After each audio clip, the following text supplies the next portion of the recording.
I'm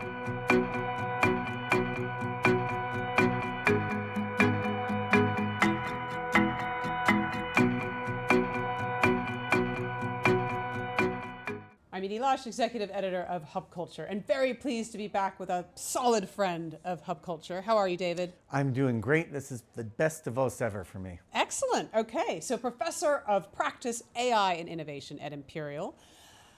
Tell us, first of all, AI is all over the promenade. I think there's 48 sessions within the Congress Center on artificial intelligence. There's also a lot of discussion about whether AI is a bubble. So I wonder, when you look at adoption velocity, at capital spend of artificial intelligence compared to other transformative technologies, the words will come at some point, what do you see? Yeah, so I get this question everywhere I go these days. Mm-hmm. Is it a bubble? And so I've been digging into this question. So 2 years ago, let's go back in time, 2023, the investment bank Evercore asked me to work with them on their initiation of coverage report on AI, and basically said to me, I don't know, this is a little, but let's do it. And we put out the report, and at that time, people were saying, it's a bubble. If you had bought the Magnificent Seven stocks then, you would have made 88% on your money by now, roughly double what the general market has made. So is it a bubble?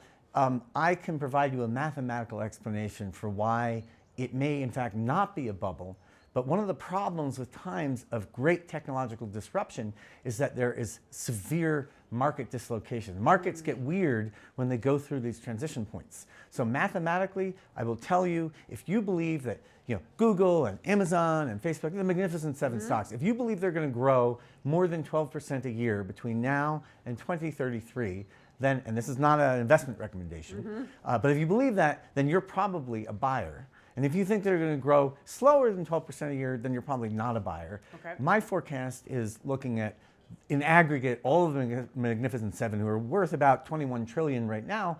By 2033, will be worth more than 50 trillion. Wow. Which is, a little faster than the market, but not outrageously faster than the market. So that's one topic that everybody's concerned with. Another one is still job losses. And I want you to talk about the job losses that we're already seeing. What's happening within the labor markets? Yeah, so it's really interesting because, I point to all these layoffs that are going on last year, 1.2 million layoffs last year.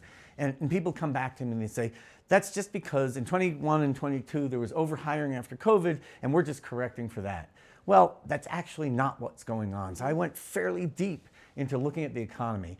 There's something known as Okun's Law. Okun was an economist who in 1962 proposed this theory that says every time GDP goes up 2%, unemployment goes down 1%, right? It's very linear. It's true for the last 5 or so market cycles, with one exception. But basically, it's held up really well, except last year. Last year, unemployment went up as GDP went up. It's known as a positive Okun coefficient, and that is very weird. And I dug into it, and I found something even weirder. I had to come up with a new name for it. I'm calling it a phantom job, because it ghosts you, all right? So this job didn't get created, but it should have gotten created because of Okun's Law. And so if you look at those numbers, forget the 1.2 million layoffs. There are 28 million jobs between the US and Europe that were not created, that should have been created. So the real number here, the delta, is more than 29 million jobs, not 1.2 million. And then someone would say to me, oh yeah, because I had an argument with someone about this. And they'd say to me, yeah, but this is just COVID overhiring or Trump laying people off or whatever. And I decomposed it. I did what they call the contrafactual. Only 10% of that is due to what that guy just said. 90% of it is AI is causing people not to hire. Okay, and yet we have this strange piece of data that AI pilots have a 95% failure rate. So I hope that you're going to debunk that as well. It is one of my greatest joys in life if I can rip that study to shreds. So there's a July 2025 study from MIT, the State of Business and AI report, and their headline study that they milked to death was saying 95% of AI pilots fail, and everyone's running around with this and saying this means AI doesn't work. Any responsible academic with a very simple literature search would know that there's an extensive body of work that shows when you're trying innovation things that there's an extremely high failure rate, that is natural. So think about drug development.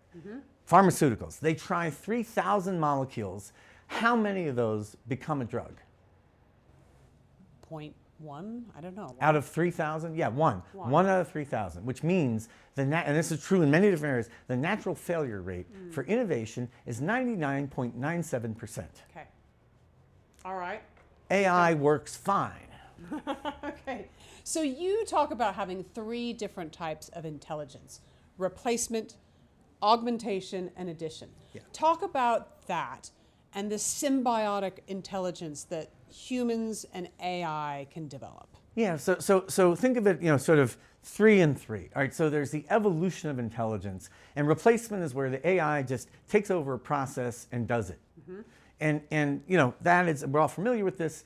That is probably, by the way, I'm sorry, the bright green thing in my hand is my book, Welcome to AI from Harvard Business Press, Okay. A Human Guide to Artificial Intelligence. And so this has been a hot property this week. And so it's been a lot of fun talking to folks about this because I want to make it really accessible for people to understand what's going on. So back to replacement. Replacement, you get a 0 to 20% ROI. You replace a human, but it doesn't create, it doesn't invent, it doesn't move things ahead. Now we get to augmentation. This is where a human and an AI together are doing things where the AI is helping the human, augmenting them. Augmented humans have augmented intelligence, has an ROI of 200% to 600%. You get a massive improvement in what's going on because now you've got these 2 different kinds of intelligence working together: biologic intelligence and synthetic intelligence. But that's not enough. We can do so much more than that, and that's where we get to this idea of symbiosis and addition. So addition, like subtraction, addition, addition is when you can do something that you couldn't possibly do before. It's additive. It's completely unable to do it. Like, for example, to accurately predict the future 3 months in advance. And the reason I can say that, for example, is that we've actually done it repeatedly. We've been published on it, that you bring humans and AI together, not as like boss, human overlord and AI servant, but as partners, as tandem partners. And when you do that, you can get a 3,000% ROI. What have you predicted? We predicted the closing price of the stock market right after a major world event.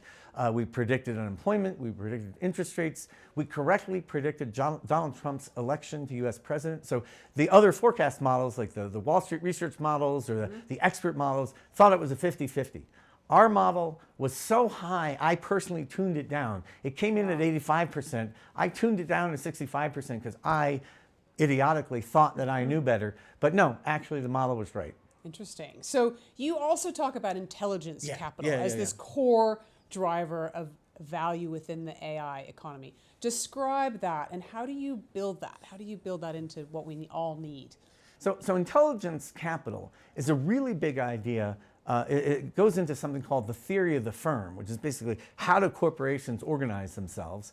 And it also extends to creating an economic workbench to understand how AI is playing out across all labor, businesses, society as a whole.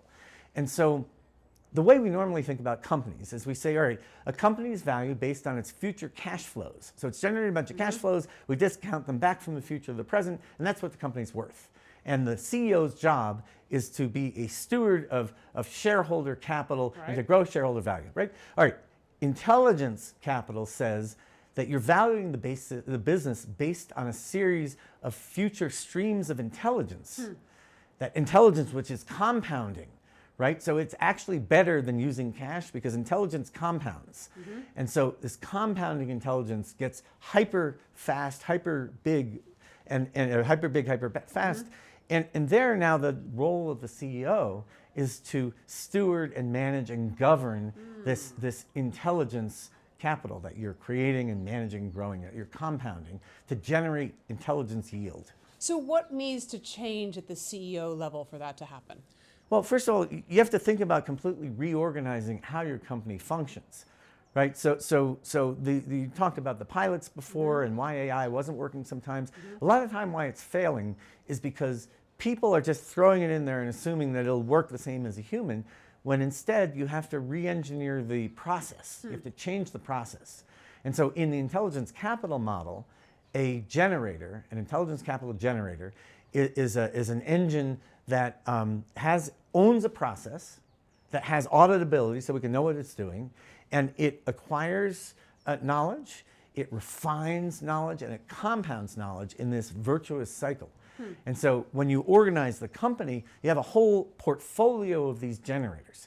Most of them will not work, but there's something called the power law curve, which essentially, it looks like this, right? It's very steep at one end. And so most of the long tail of these generators are not going to work. The ones that do are so massively, amazingly successful that you make a disproportionate return. Transformative. Okay, that's what CEOs need to do. That's about companies. Their job is to manage that power law curve. Okay, what about the rest of us? What if we're not a CEO? What do we need to do? Well, here's the thing. A lot of people have this aversion to even trying and say, I don't want to work with ChatGPT because it's take my job, or Gemini or whatever. Just play with the thing, all right? I had some joy over the holiday break where I was able to just play with the different models, just throw some things at it, talk to it, see what it says to you, go back and forth, and that will start to build your AI literacy and help with your AI competency so you understand what's going on. By the way, it'll even explain itself to you.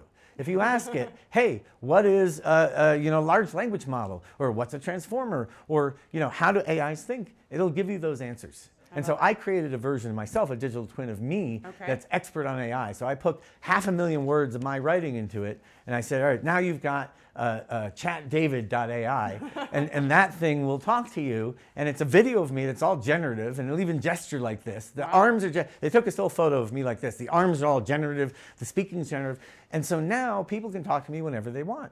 Well, please next year bring that as well, and we can decide who's smarter. Well, my students already have chosen. I launched it in class. I'm very proud of my lecturing. They preferred Chat Dave. All right.